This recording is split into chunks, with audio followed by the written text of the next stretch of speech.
Good afternoon. Thank you all for joining us today. My name is Rebecca Fink and I work for Kendall County. Today I have the privilege of assisting the Kendall County Office of Emergency Management. I would like to take this time to introduce you to your Kendall County Judge, Shane Stolarczyk. Good afternoon. I would like to begin today's press conference by once again acknowledging the collective efforts of our community and our nation for the assistance, support, and resources provided during the devastating flood event of 2025 that impacted Kendall County. We, as a community, would not be in the position we are today without the extraordinary volunteer efforts, generous contributions, and emotional support extended to our citizens. To all those who stepped up during this disaster, your efforts made a difficult time more bearable for many and allowed our emergency management team to concentrate on what matters most: search, rescue, and recovery operations for those impacted by the flash flooding. While the flood caused catastrophic damage throughout the Hill Country, Kendall County was blessed in one critical way. There have been no reports of missing residents from within Kendall County itself. Our primary loss was to property due to an unprecedented volume of water inundating our area. Our local first responders, along with state and federal agencies, have completed their primary and secondary search and recovery missions along the Guadalupe River. These teams search by air, water, on foot, and with canine units. To date, 9 missing victims from upstream communities have been recovered within Kendall County. At this time, we have no indication that the 2 remaining missing individuals are located within Kendall County. Therefore, we have received authorization from the Texas Division of Emergency Management, TDEM, to move forward with the cleanup and remediation efforts within our community. Cleanup operations will begin tomorrow, Wednesday, July 30th, 2025, and are expected to continue for approximately 8 to 10 weeks. DRC Emergency Services has been contracted to manage debris removal operations.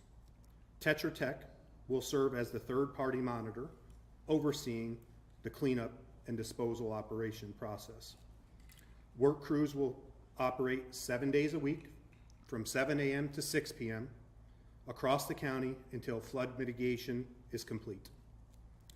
To ensure the public receives timely updates and accurate information, Tetra Tech has established a call center dedicated to cleanup efforts.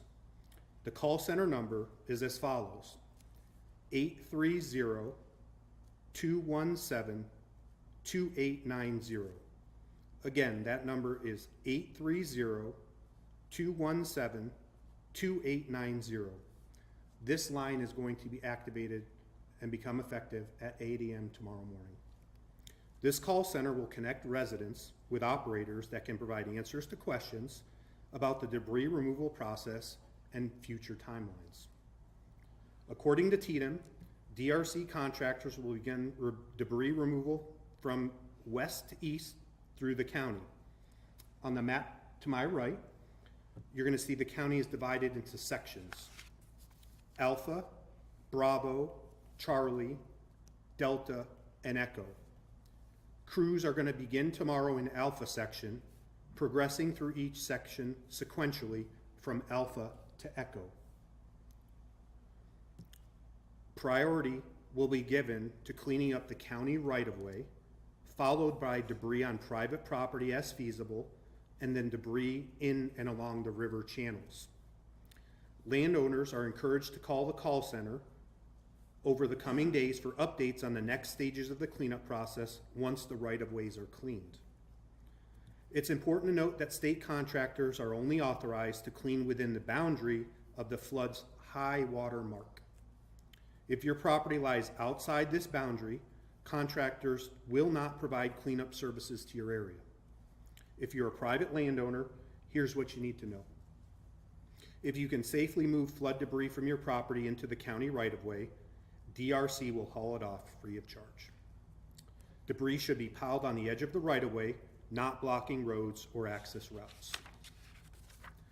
We understand that not all landowners are able to move debris.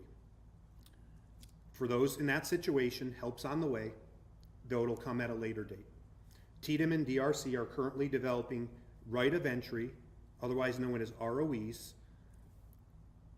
which is a process that will allow landowners to grant permission to the contractors to access their private property and remove the debris, also at no cost to the property owner.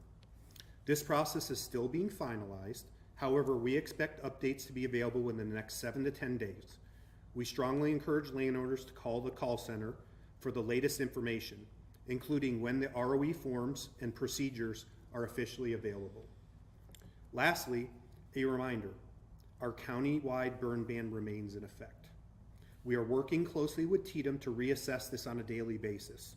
We are also exploring options for controlled burning outside the flood zone, but nothing yet has been finalized. In closing, I would like to thank each and every one of you again for your patience, resilience, and continued support for one another.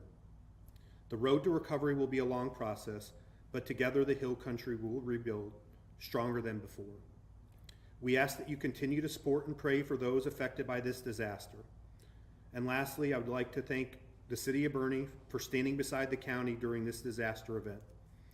I would now like to hand things over to Emergency Management Coordinator Brady Constantine for a brief overview of the debris sorting process.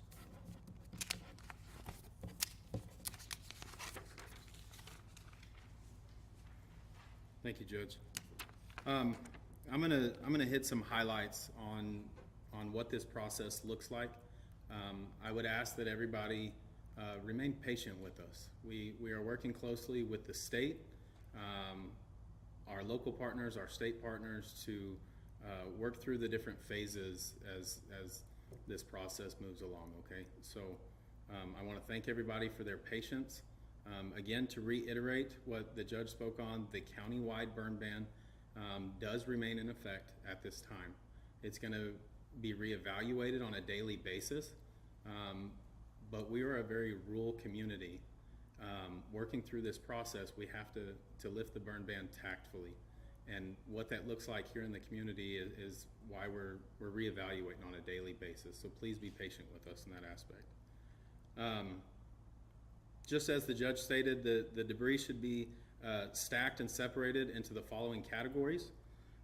Electronics, televisions, computers, stereos, stuff of that nature. Large appliances, refrigerators, washers, dryers, air conditioners. Hazardous waste, oil, battery, pesticides, paint, cleaning supplies. And then vegetative debris, such as tree limbs, branches, logs, and plants. Also separate from construction debris, building materials, drywall, lumber, carpet, and furniture. It's imperative that we separate these piles as much as we can. The more that can be done on the property owner will help the process move a lot quicker. If you are unable to complete this, get it out to the right-of-way. That is the key to this, is that we get these materials and these piles out to the right-of-way, so the state, in partnership with the state, we can get them picked up and cleaned up. Another thing is household trash. So household trash is not part of the pickup process. If it's your bagged, normal kitchen household trash, that still needs to follow your normal trash pickup process. Again, with debris being placed in the right-of-way for easier pickup, please keep in mind it does not need to be blocking access to the street. Don't block any fire hydrants. It needs to be in the right-of-way, not in the roadway itself.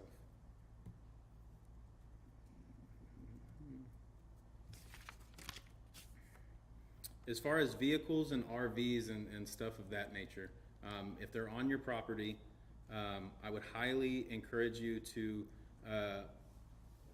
follow the right of entry process that is going to be coming out. We're still working through the logistics on that. You can call the call center. I would encourage that to get information on them as that is rolling out. But vehicles, As of right now, it'll be on the property owner to take care of a vehicle being removed that is on private property. However, if you follow the process of the call center and the right of entry, the state will take care of that for you. So I would highly encourage to follow what we're outlining, so the state can step in and do what they have asked to partner with us on. Scams. Unfortunately, there are several scams that come with any tragedy, an event like this. And we have seen several that have started here in our community.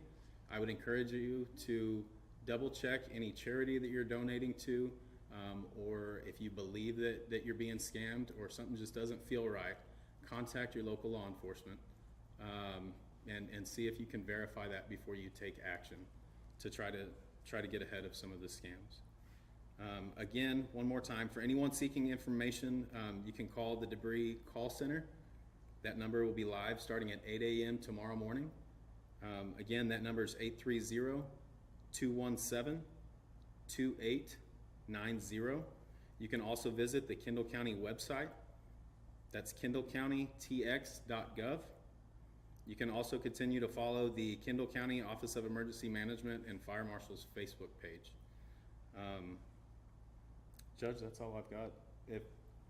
At this time, we're able to take a few questions. Let's start with Jeff, Bernie Starr. As far as the 9 individuals found, has there been a push pin area found in northern Kendall County, southern Kendall County? Do we know?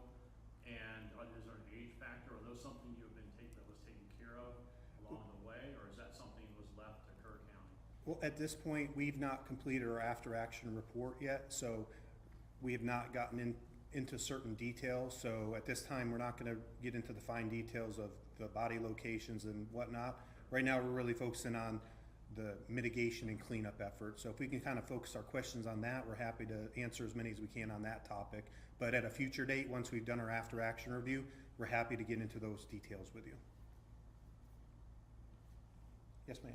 Where's the trash going to be stored until burn ban options are explored, or it can be early processed? Okay, we have a 50-acre site that the county owns that TCEQ approved for the deposit of all of the trash and debris. It's a temporary location, but all trash and debris is going to be taken to this location, sorted, and then it's going to be trash that has to be hauled to the dump is going to be taken from there, and then any kind of wood type materials are going to be chipped up and then hauled off from there. And if I could clarify something on that real quick. So that site was selected in conjunction with TDM and with TCEQ and going through the permit process to make that happen. We are leaning on the state and their partnership for the debris removal and to get through this entire phase because they have reached out to work with us on that. So that being said, that site is not a dump site where a private citizen can go with a truckload of material to deliver. It won't be accepted. The only trucks that will be going in and out of that site will be the debris removal and that specific contracted company. We can't encourage it enough. Push it into the right of way. And as part of our agreement with the state, this is going to be a secure facility where it's going to be fenced, and there's going to be measures set up to make sure there's no illegal dumping or other things of that nature going on in that location. Ken's? Nothing? Okay. TPR?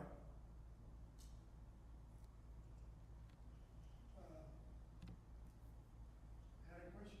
You want what? Okay. Community impact?